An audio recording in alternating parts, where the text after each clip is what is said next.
Hey,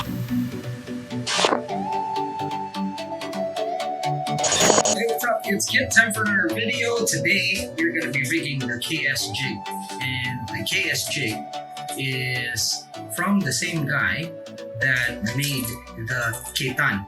So this is kind of like the younger brother of the K-Tan, still made by HOTS, and this is the 200 gram size.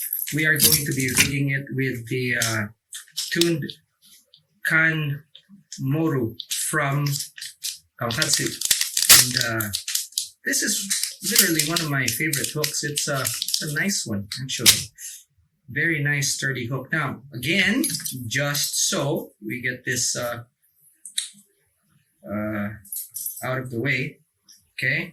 You take your hook, you put it halfway, and you see that it sticks out nicely over there. And that is how I gauge my hooks. There are other ways to do it, but, you know, I found that with this, it's not going to be too far off. It's not going to be too difficult, and actually balances out well. As for the length, take that from there. Okay, length like that. Double it up. And that's the length we are going to be splicing. This is the PFZ05 from owner or Cultiva. All right, so if you're new to the channel, this channel talks about the hows and whys of fishing. We cover everything from big game, ultralight, everything in the middle, including fly fishing. We are rigging this jig to add to our jig rigging library, which we have been slowly filling up. I am using a big needle to splice, and it's easier that way. Okay, size of the split ring and size of the solid ring is the same as the size of the eye of the jig. Okay, that way everything just balances out. I mean, I'm trying to make everything as simple as possible, really, just so it'll be easy for everyone to kind of follow. So I've stuck with some methodology that worked for me, and it seems to balance things out. So it's up to you to follow it or not, but basics are the same. All right, so the length, again, there's a video on the channel if you haven't watched it yet, discussing about the lengths. All right, so it's very important that you watch that video if you're not sure of the lengths that you should be doing your assist hooks. The cord length, all right, so I explain it there. Now we are going to splice this. Okay, and all we have to do is just sort of twist this so it's in. Slowly peel back, tighten so that it's tight, and there is your spliced solid ring. Okay, put this in the vise. We have been using this tying thread, which is actually pretty good, and I've managed to actually find a way to just keep everything clean. Now I'm going to show you that in a bit.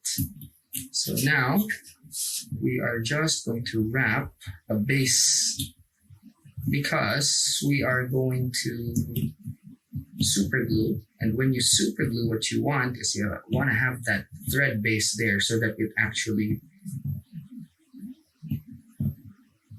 fuses with the shank of the hook. When you glue it, it's actually a pretty cool thing. All right, now I am going to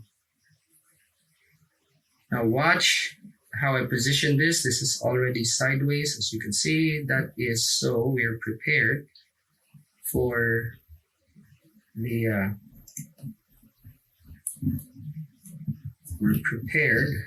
the orientation, and we don't have to kind of twist it and manipulate it later on. Okay, because when you tie it onto the jig, it's like that. Okay, so let us just measure. That's going to be the final position right there. We want it like that. Okay, so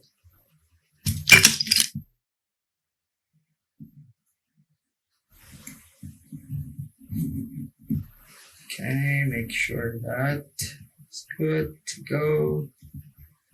Tie that up. Make sure you have the length that you need, and you'll see that for us, that is perfect right there. Okay, just behind the eye. And as we have actually discussed, I think you've seen in the cord length video, you could see that the place where the bites were was actually just behind the eye. So here, I'm just locking this in, as you can see. There we go. Then you wrap. Now, you see, we're wrapping the tag end, and when you wrap the tag end right there, what happens is that after this is fused, what happens is that when this gets pulled, this gets tighter because of that. So this is pretty much the standard rigging. Now, here we go. This is the trick I was telling you about. Spin this. If you're using this thread, spin it. And when you spin it, what happens is that it compresses the floss. So it's not flat anymore, it's round. When you turn right there, okay, you can get into some spots that otherwise you wouldn't be able to get to because of the flat thread. And you can see that it became flat again. Just turn it, okay? If there's some fuzzies, just bind them so that they don't disturb you. Okay, so every so often, this is the disadvantage of this, every so often you're gonna have to spin that thing.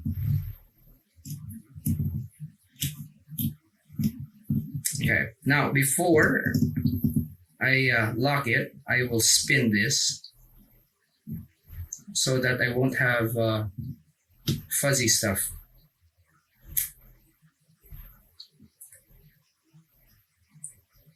Okay. Now, if you learned from this video, go ahead and give it a thumbs up. And if you haven't yet and you want to learn more, click on that subscribe button and click on the notification bell while you're at it, so that every time we drop these nuggets of information, you're first in line. Alrighty, so cut that, make it real clean. Now, as you can see there, this is twisted and then it's not separating. It means that the turns are still there, making it clean, and that's what we want. Right now, the needle, be very, very careful with that. Put that somewhere that's kind of out of the way. Okay, right now, what I'm doing is actually looking for my lighter.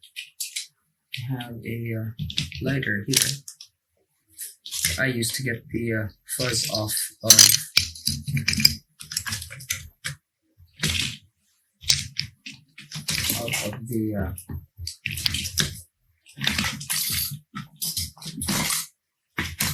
the wraps.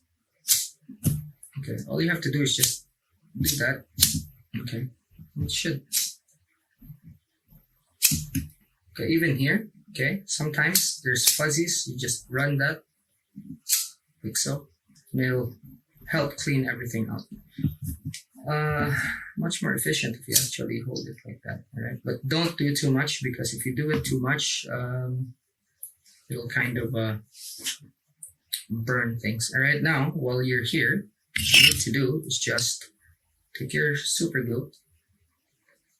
This one's stuck.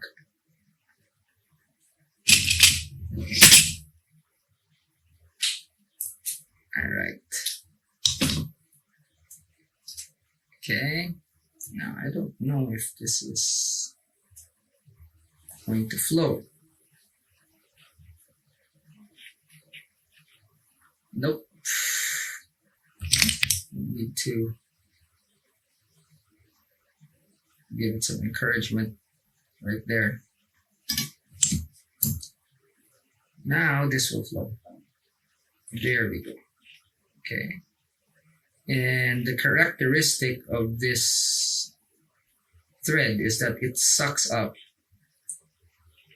a lot of the glue, and it will basically fuse with the assist cord and the tie, the base that we put on there. It will discolor a little bit. Don't worry, totally fine. Have there. It's actually pretty clean. It cleans up well. I have to say it cleans up well. All right. Now, all you have to do is actually just wait for this to dry up. If you have an accelerator and you want to use an accelerator, go ahead and do it. But just this one right here is pretty good already. Now, there will be some areas where you would see that it looks kind of dry because the glue has seeped in and you don't have enough there. So what you do is just spread the glue around like so, and that should even things out. Now you know that you're fully saturated because that area looks wet. So if there's an area that looks dry, all you have to do is just move the glue around. All right, now we're going to take our accelerant and actually spray this.